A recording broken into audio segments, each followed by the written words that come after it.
여러분, 우리 서로 바라보면서 이렇게 인사 한번 나눴으면 좋겠는데요. 하나님 안에 강건하십시오. 네, 늘 더운 여름 건강하시고요. 한 번만 더 이렇게 인사 나눴으면 좋겠습니다. 믿음과 착한 양심으로 살겠습니다. 아멘. 우리가 오늘 디모데전서 1장 18절에서 19절 말씀을 통해서 믿음과 착한 양심을 가지라라는 제목으로 함께 말씀 나누고자 합니다. 여러분들 아마 그 뉴스를 통해서 들어보신 기억이 있으실 텐데요. 2018년 제가 작년이었나 하고 정확한 날짜를 알고 싶어서 검색했더니 벌써 2018년도더라고요. 2018년 3월 18일 밤 10시 미국 애리조나 주에서 교통사고가 한 건 일어납니다. 여러분들 한 번쯤은 들어보셨을 텐데 우버라고 하는 그 운송 플랫폼 회사가 있는데 거기서 이제 자율주행, 뭐 택시도 자율주행으로 하고 뭐 화물 운송이나 이런 것들도 좀 자율주행으로 할 수 있도록 하기 위해서 그런 테스트가 이렇게 진행 중에 있었습니다. 그때 사고가 일어나서 49세의 여성이 목숨을 잃게 됩니다. 이 사건이 수많은 교통사고들 가운데 특별히 이슈가 된 이유는 자율주행차가 일으킨 첫 사고였기 때문이에요. 근데 이 자율주행차는 장애물을 인식을 하면 그 장애물과 충돌하기 1.3초 전에 급정거를 할 수 있도록 설계가 돼 있다라고 합니다. 그런데 이 이제 사고 조사를 해보니까 이 자율주행차의 소프트웨어가 이 사람을 처음 발견했을 때 사람으로 인지하지 못하고, 왜냐하면 이 사람이 자전거를 타고 가지 않고 자전거를 끌고 그 도로를 건너고 있었거든요. 그러다 보니 이 사람을 사람으로 인지를 못하고 물체로 처음에 인식을 했습니다. 그리고 물체로 인식했는데 뭔가 움직이니까 이게 자전거구나 하고 인식했대요. 그리고 마지막에 이게 이제 그 로그 기록이라고 해서 이제 이 소프트웨어가 이제 운영이 되면서 이제 기록을 남겼는데 세 번째 기록이 뭐였냐면 불확실한 존재로 이 소프트웨어가 인식을 하고는 멈추지 않고 그대로 부딪히게 된 겁니다.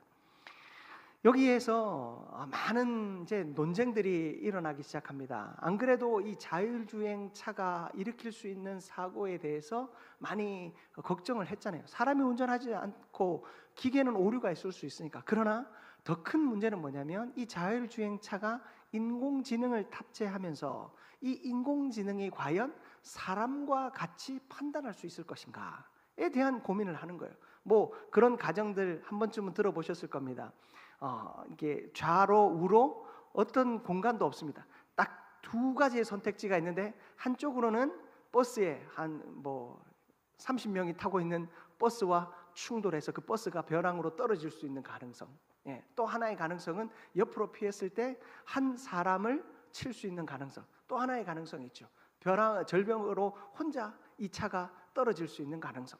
이 차에 사람이 타고 있을 경우에 또 어떻게 할 것인가?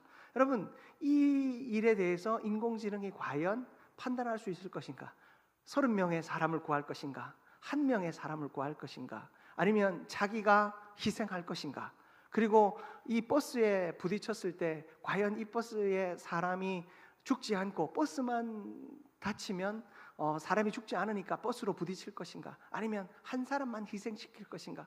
이런 복잡한 윤리적 문제 앞에서 다들 고민하고 있었던 겁니다. 그러나 이 사건이 우리에게 주는 더 큰 영향력은 뭐냐? 바로 이 자율주행차에 사람이 타고 있었다는 겁니다.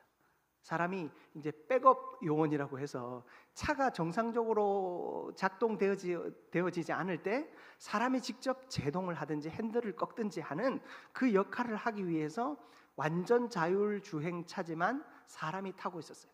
그런데 그 사람이 전방을 주시하지 않고 동영상을 보고 있었던 거예요. 이 차가 안전하게 움직이겠거니 하고 동영상을 보고 있었어요. 이 일에 대해서 재판이 이루어졌습니다. 결론은 어떻게 난 줄 아십니까? 이 백업 요원, 이 차에 타고 있었던 사람은 과실치사 혐의로 구속됩니다. 어떤 차에 문제가 있으면 이 사람이 움직였어야 되는데 다른 일을 하고 있었기 때문에 그 과실치사로 구속됩니다. 그러면 이 우버 회사는 어떻게 됐을까요? 우버 회사는 무죄 판결을 받습니다. 왜냐하면 차가 아니라 기계는 언제나 오작동할 수 있기 때문에 죄가 없다라는 것입니다.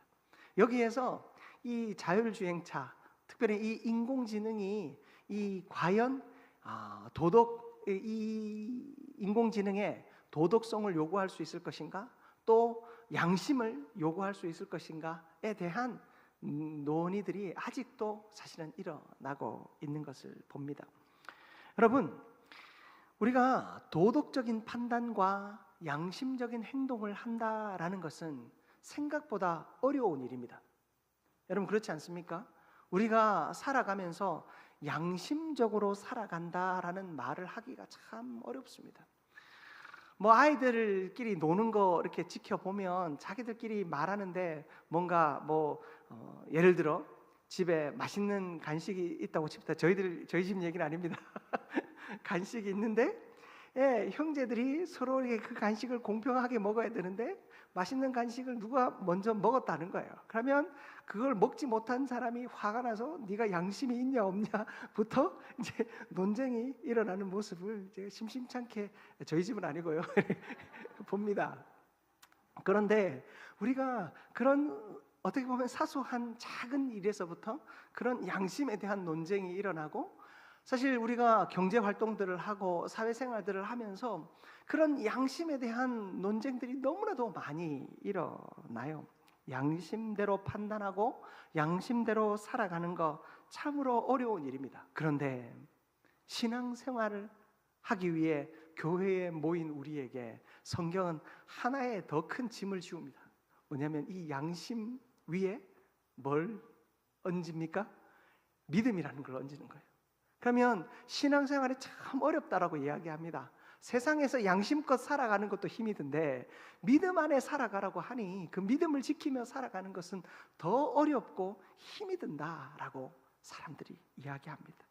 오늘 바울은 디모데라고 하는 이 신앙의 아들, 자신의 그 믿음을 잘 전수받은 목회자 디모데에게 이렇게 가르칩니다. 오늘 우리가 읽은 본문 말씀인데요, 디모데전서 1장 19절 말씀입니다. 우리 같이 한 번만 합독하도록 하겠습니다. 믿음과 착한 양심을 가지라. 어떤 이들은 이 양심을 버렸고 그 믿음에 관하여는 파선하였느니라. 아멘. 믿음과 착한 양심을 가지라. 믿음과 착한 양심을 가져야 하는데 그 믿음과 착한 양심을 버린 사람은 어때요? 사고를 일으키는 겁니다. 어떤 사고입니까? 신앙의 사고를 일으키는 겁니다. 오늘 이 말씀을 따라 우리가 이 믿음과 착한 양심에 대하여 함께 좀 살펴보기를 원합니다. 그리고 이 믿음과 착한 양심을 우리의 삶을 통하여 어떻게 적용해야 할지 함께 좀 나누며 하나님께서 우리에게 원하시는 삶, 결코 주님께서 우리에게 부담스럽게 하려고, 힘들게 하려고, 아무나 신앙생활 못하게 하려고 착한 양심에다가 믿음까지 얹어서 우리에게 이렇게 살아보라고 하지는 않으셨을 거 아닙니까? 오늘 말씀을 통해 이 믿음과 착한 양심으로 살아가는 삶이 얼마나 귀하고 복된지 또 깨닫게 되는 우리 모두가 되기를 주님의 이름으로 축복합니다. 첫 번째로 우리가 살펴볼 것은 믿음과 양심은 분리될 수 없는 신앙의 두 날개다라는 사실입니다. 바울은 디모데에게 18절 말씀에서 선한 싸움을 싸우라라고 권면합니다. 이 선한 싸움을 싸우라고 권면하면서 이 선한 싸움에 두 가지 무기가 있다라고 이야기합니다. 그것이 바로 믿음과 착한 양심이에요. 여러분, 주님께서는 우리에게 믿음과 양심을 어떤 무거운 짐으로 얹어주신 것이 아니라 이 땅에서 선한 싸움을 싸워야 하는데, 믿음의 싸움을 싸워 승리해야 되는데 이 땅에서 승리할 수 있는 비결로 두 가지를 주셨다라는 사실입니다. 여러분, 믿음은 하나님과의 관계에서 나오는 신뢰입니다.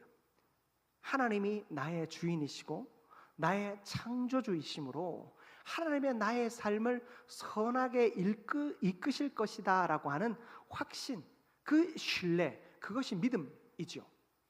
부모와 자식 간에도 이런 신뢰가 있습니다. 부모가 자식을 혼을 내더라도 그 부모가 자식을 버리지 않을 것이라는 확신이 있기에 자식은 부모를 따릅니다.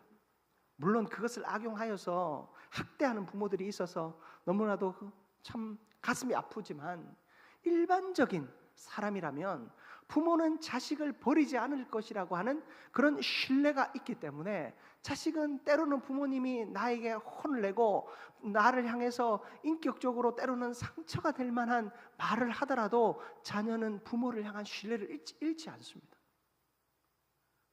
그러나 여러분, 그 믿음과 신뢰가 깨어지면 부모와 자식 간은 남이 되어줄 수밖에 없죠. 하나님과 우리의 사이도 마찬가지입니다. 하나님과 우리 사이는 창조주로서의 신뢰가 우리 가운데 있습니다. 하나님이 나를 지으셨으므로, 그래서 나의 통치자가 되어 주심으로 우리는 하나님이 나를 지켜주시고 인도하여 주실 것이다 라고 하는 신뢰, 믿음을 갖고 살아갑니다. 착한 양심은 어떻습니까? 이 착한 양심이라고 하는 것은 그 믿음에 따라 사는 삶의 태도, 조금 넓은 의미에서 말하면 도덕성을 의미하는 것입니다. 믿음에 따라 살아가는 삶의 태도가 바로 착한 양심입니다. 여러분, 믿음이 있지만 착한 양심이 없으면 어떨까요? 우리는 위선적인 인생이 됩니다. 내가 하나님은 신뢰해, 하나님은 믿어. 그런데 우리 안에 착한 양심이 없으면 그 믿음의 삶이 우리의 삶의 자리에서 증명되지 않는 거예요. 저 사람은 교회도 열심히 다니는 것 같고 신앙생활도 뭔가 열심히 하는 것 같은데, 뭔가 저 사람과 함께 있으면 교회 가기 싫고 예수 믿기 싫고 이상한 느낌이 난다. 여러분, 그런 생각이 상대방에게 들어진다면 내가 믿음은 있지만 선한 양심, 착한 양심이 없는 위선적인 신앙생활을 하고 있지 않는지 돌아봐야 돼요. 착한 양심은 있지만 믿음이 없으면 어떻게 될까요? 우리는 율법주의에 빠지게 됩니다. 여러분, 우리가 신앙생활을 한다라는 것, 믿음, 하나님을 향한 신뢰가 없는데 그저 교회는 열심히 다니고 헌금도 열심히 하고 봉사도 열심히 하면 결국엔 우리에게 무엇이 남습니까? 천국은 우리에게 상관없는 것이 되어지지 않겠습니까? 믿음이 있지만 착한 양심이 없으면 위선자가 되고, 착한 양심이 있지만 믿음이 없으면 율법주의자가 되는 것, 주님은 바리새인의 모습을 통하여 우리에게 그 모습을 설명해 주십니다. 마태복음 23장 25절에서 28절 말씀인데요, 여러분 화면을 보면서 먼저 25절과 26절 말씀을 같이 한번 합독했으면 좋겠습니다. 화 있을진저 외식하는 서기관들과 바리새인들이여, 잔과 대접의 겉은 깨끗이 하되 그 안에는 탐욕과 방탕으로 가득하게 하는도다. 눈먼 바리새인이여, 너는 먼저 안을 깨끗이 하라. 그리하면 겉도 깨끗하리라. 아멘. 아멘. 여러분, 유대인들은 정결 의식이라는 것이 있습니다. 그들이 밖에 나갔다 들어오면 집에서 손을 씻습니다. 그저 손에 묻은 때를 씻어내기 위함이 아니라 밖에서 묻어왔던 그런 어떤 죄들을 이제 씻어내는, 더러운 것들을 씻어내는 정결함의 예식들이 있습니다. 그리고 그들은 식기를 아주 깨끗하게 닦습니다. 왜냐하면 그 식기를 닦을 때, 특히나 경건한 유대인들은요, 이방인과 같이 식사를 하잖아요. 그러면 내 식기를 가지고 이방인들이 밥을 먹었으면 그 식기는 어떻게 한 줄 아십니까? 깨어버립니다. 네. 옷은요, 같이 입었던 옷은 빨아야 했습니다. 대중교통을 타다가 이방인과 옷깃만 스쳐도, 우리 한국은 옷깃만 스쳐도 인연이라고 하는데 거기는 옷깃만 스쳐도 그 옷을 빨리 와서 빨아야 됐습니다. 빨 수 없는 상태이면 태워버려야만 했습니다. 그만큼 그들은 정결을 지키기 위해서 애를 썼습니다. 그런데 그들은 이 그릇에 겉은 깨끗하게 씻었지만 그 그릇의 안은 깨끗하게 씻지 않은 모습이었어요. 무슨 얘기입니까? 겉은 정결한 모습으로 사람들과 만나고 오면 옷도 빨고 다른 사람들과 식사하다가 그릇을 같이 썼으면 버리기도 하고, 어떻게든 율법이 말하는 성경이 말하는 그 규범들을 지키려고 애를 썼어요. 그런데 그 마음 가운데 이 사랑하는 마음이 없는 거예요. 여러분, 예수님께서 율법을 폐하기 위해서 온 것이 아니라 율법을 완성하기 위해 오셨다라고 했어요. 여러분, 예수님께서 이 바리새인들이 이 율법을 외식적으로 지키니까 허례허식으로 겉으로 보기 좋게 지켜가고는 그 안에는 하나님의 인자하심과 사랑이 없는 거예요. 하나님의 성품이 그 속에 담겨 있지 않는 거예요. 그러니 겉만 깨끗한 그릇이 되는 거예요. 여러분, 설거지 하실 때 여러분 속은 닦지 않고 겉만 깨끗하게 닦아 탁 올려놨다고 생각해 보십시다. 여러분, 거기에 밥을 담으실 수 있겠습니까? 국을 담으실 수 있겠습니까? 물을 담으실 수 있겠습니까? 아무것도 담아낼 수 없습니다. 깨끗하게 세워져 있지만 그 그릇 안은 더러우면 그 그릇은 쓸 수 없는 그릇이 되는 것이죠. 여러분, 이 바리새인들은요, 그들에게 믿음은 있었어요. 어떤 믿음요? 율법을 지켜 살아가고자 하는 열망은 있었어요.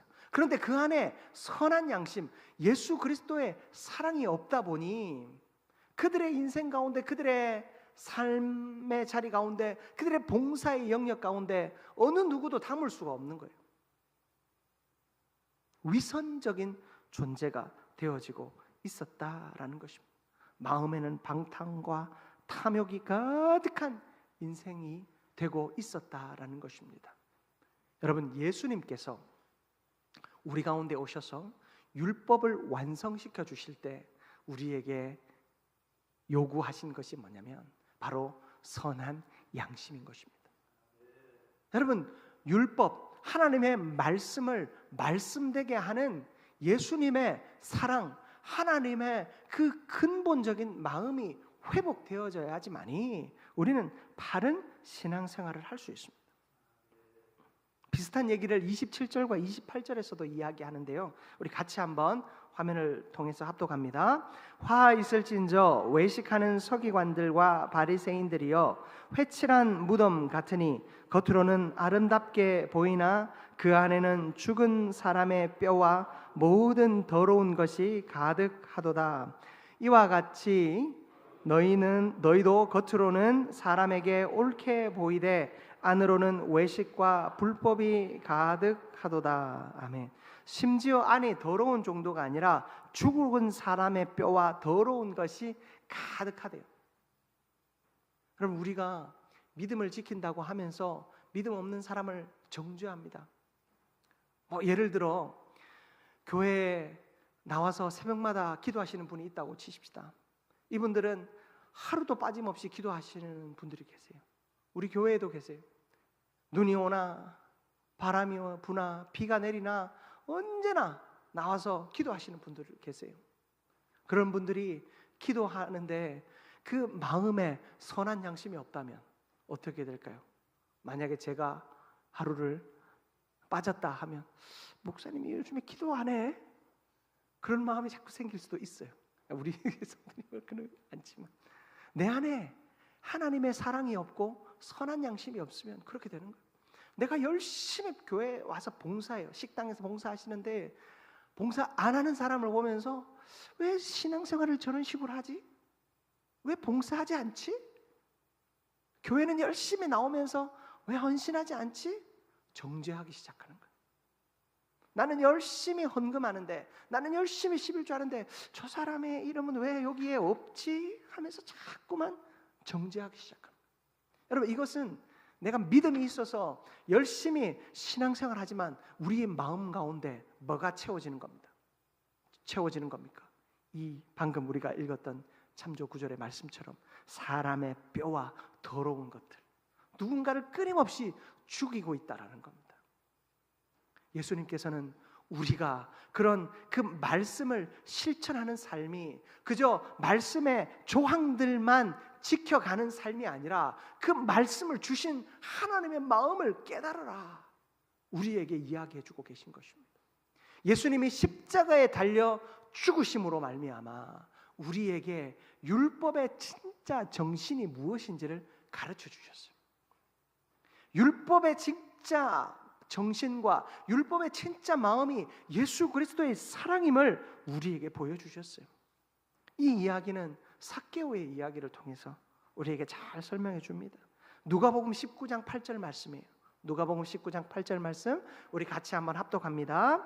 삭개오가 서서 주께 여짜오되 주여 보시옵소서 내 소유의 절반을 가난한 자들에게 주겠사오며 만일 누구의 것을 속여 빼앗은 일이 있으면 네 갑절이나 갚겠나이다. 아멘.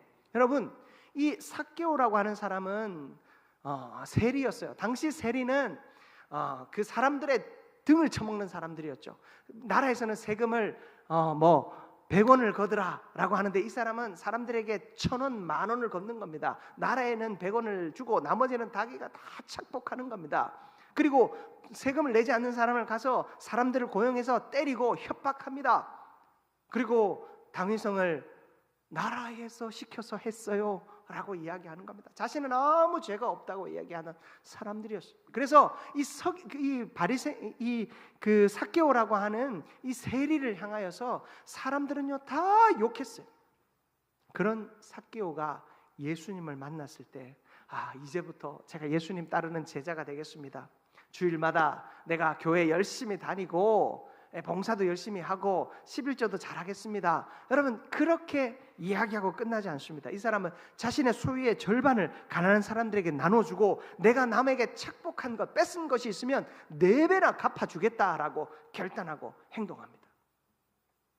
여러분 율법적인 가르침과 깨달음 안에 이 선한 양심, 하나님의 그 은혜와 사랑이 임하여질 때 구체적인 삶의 변화들이 일어나기 시작하더라라는 것입니다. 여러분 믿음과 착한 양심은 떠날 수 없습니다. 믿음이 먼저냐 양심이 먼저냐 여러분 이것으로 논쟁할 일이 아니다라는 것입니다.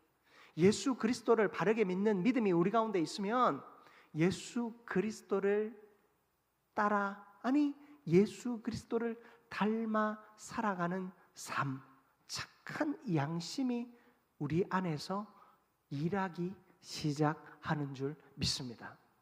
여러분, 그러므로 우리의 믿음의 자리에 그저 행동만을 맡겨드리는 것이 아니라 행동만을 내어주는 것이 아니라 여러분 그 율법과 신앙의 가르침, 성경적인 가르침이 우리의 삶에 하나님의 마음을 어떻게 깨닫게 하시는지, 하나님의 사랑을 어떻게 깨닫게 하시는지를 기억하며 살아가는 저와 여러분들 되시기를 축복합니다. 여러분, 우리의 삶에 온전한 변화가 일어나야 할 줄 믿습니다. 말하는 것과 행동하는 것, 믿는 것과 실천하는 것이 함께 움직여지는 역사가 일어나기를 주님의 이름으로 축복합니다. 두 번째로 우리는 양심을 버리면 믿음도 결국 무너진다라는 사실을 깨달아야 합니다. 여러분, 오늘 본문 19절에 보면 어떤 이들은 양심을 버렸고 믿음은 파선했다라고 기록하고 있습니다. 우리가 읽진 않았지만 성경을 보시면 후메네오와 알렉산더라고 하는 사람의 이름이 등장합니다. 이들이 사탄에게 내어줌을 받았다라고 할 정도로 이들은 양심을 버린 믿음의 삶을 믿음의 삶도 제대로 살아내지 못하는 인생이 되었다라는 것입니다.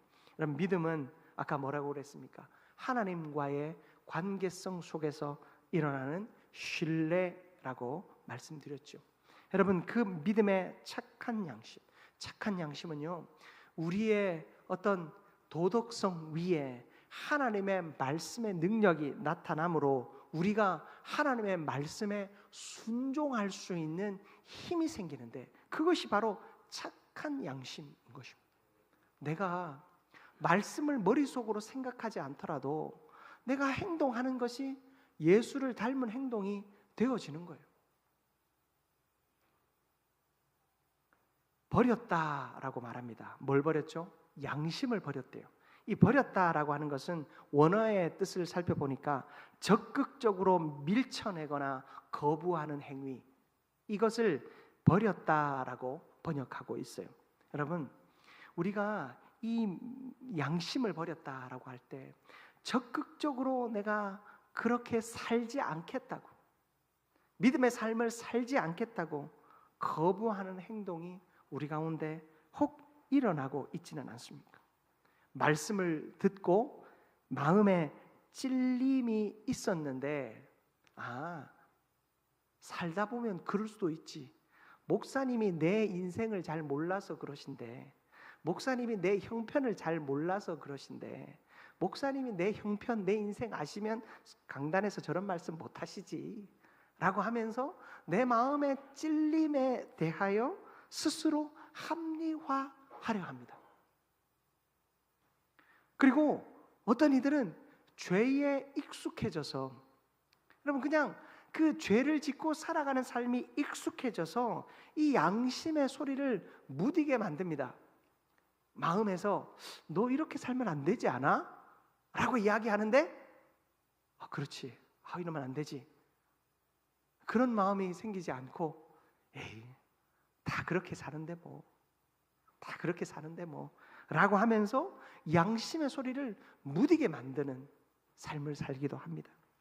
어떤 이들은요, 자기 의로 신앙생활을 유지하려고 해요. 믿음이란 이런 거야 스스로 정의 내립니다. 믿음이란 한 달에 한 번까지는 빠져도 돼.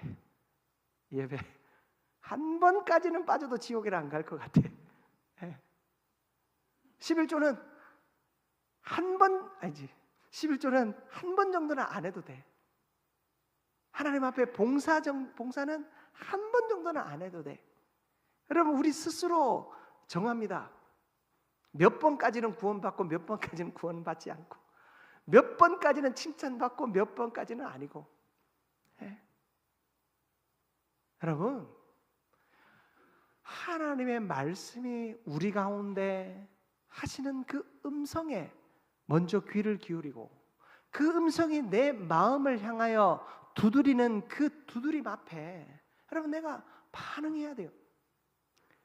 신앙이 어릴 때는요, 믿음이 작을 때는 주일날 여행 가고 주일날 뭐 다른 일을 하는 것이 크게 불편하지는 않습니다.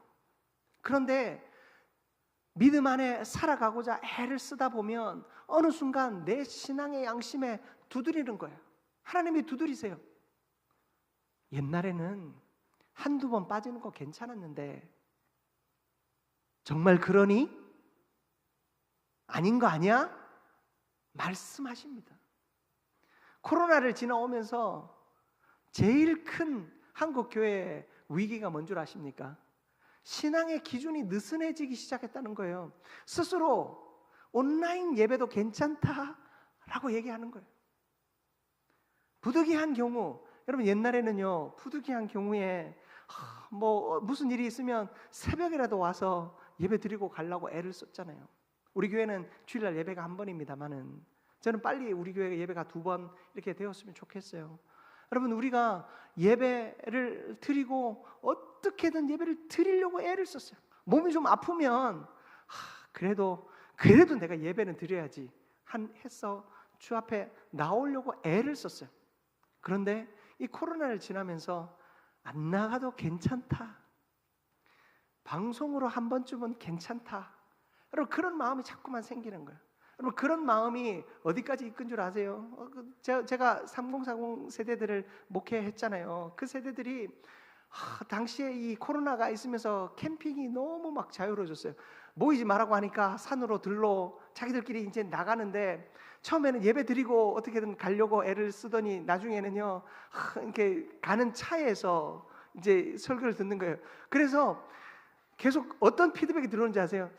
유튜브에 예배 소리가 잘 안 들린다. 목사님 설교가 잘 안 들리는 피드백이 점점 많이 들어요. 그전에 똑같았는데 그전에는 그런 피드백이 없었는데 이 코로나가 지나가면서 그런 생각이 드는 거예요. 차에서는 잘 안 들린대요, 자꾸. 예. 차에서는.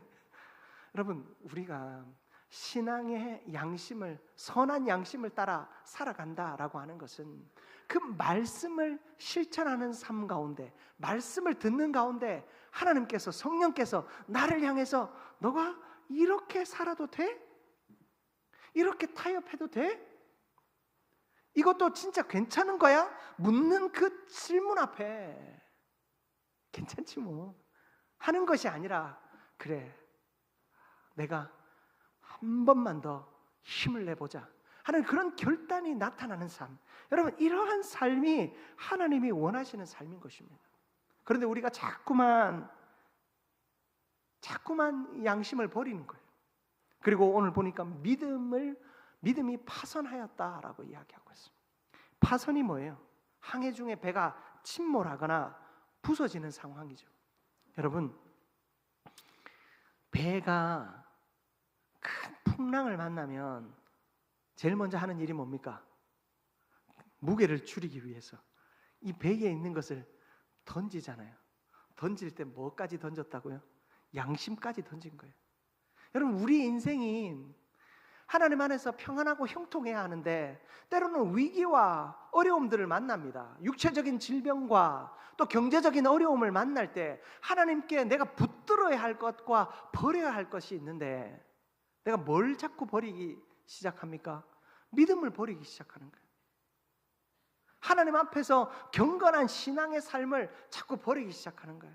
내가 경제가 더 힘드니까 주일날 한 번 더 빠지고 일하러 가고, 내가 여러 가지 뭔가 어려우니까 하나님 앞에 마땅히 드려야 할 것들을 드리지 않기 시작하면서 점점 내 인생이 파선하여 가기 시작한다라는 것입니다.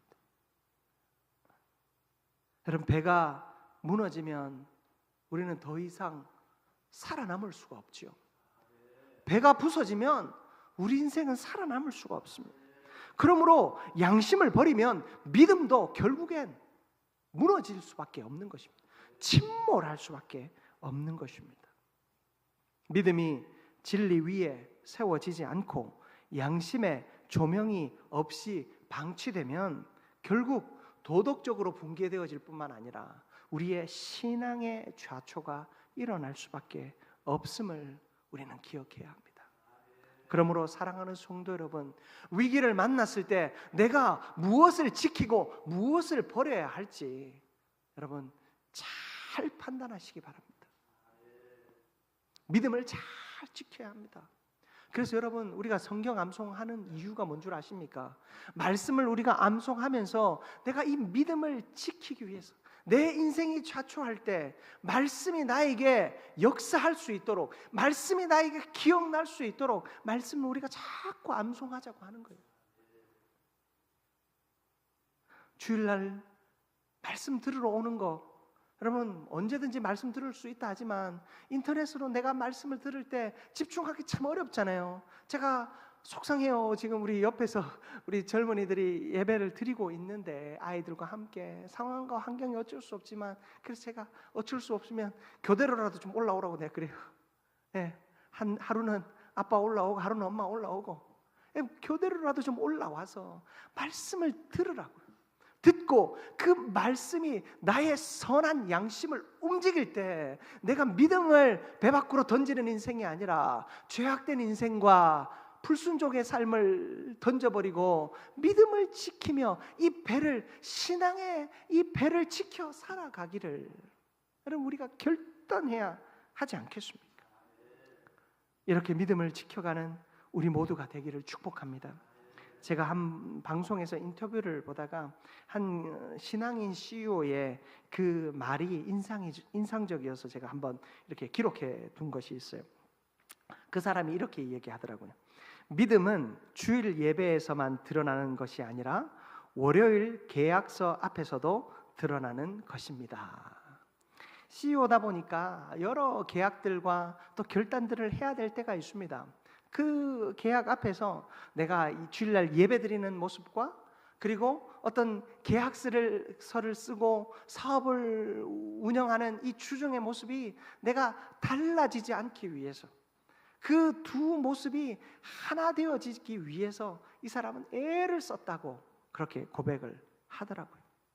여러분, 우리는 믿음과 양심 사이에서, 아니 그 믿음과 선한 양심이 함께 우리 스스로를 지켜갈 수 있고 우리의 믿음을 지켜갈 수 있도록 유혹과 싸우고 자기 합리화와 싸우고 죄를 정당화시키는 그런 어리석은 삶 앞에서 싸워 이겨야 할 줄 믿습니다.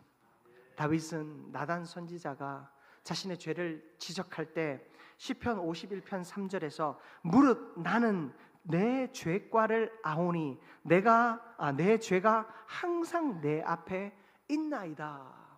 하나님, 나는 내 죄과를 압니다. 죄가 항상 내 앞에 엎드려져서 나를 넘어뜨리려고 함을 내가 너무나도 잘 압니다. 하나님, 용서하여 주옵소서. 바세바를 범한 그 일로 인하여서 나단 선지자가 책망할 때 그는 바로 주님 앞에 엎드려서 평생을 속죄하며 살아갑니다. 여러분, 우리의 믿음의 삶이 이러할 수 있기를 축복합니다. 하나님의 말씀이 우리를 믿음으로 이끌어 가실 때 선한 양심이 우리 안에 작동할 수 있도록, 그 선한 양심이 우리의 삶을 온전히 이끌어 갈 수 있도록 하나님 앞에 우리의 모든 삶을 믿음으로 집중시킬 수 있는 우리 모두가 되기를 축복합니다. 말씀 마무리하겠습니다. 균형 잡힌 믿음이 교회와 세상과 저와 여러분의 삶을 살립니다.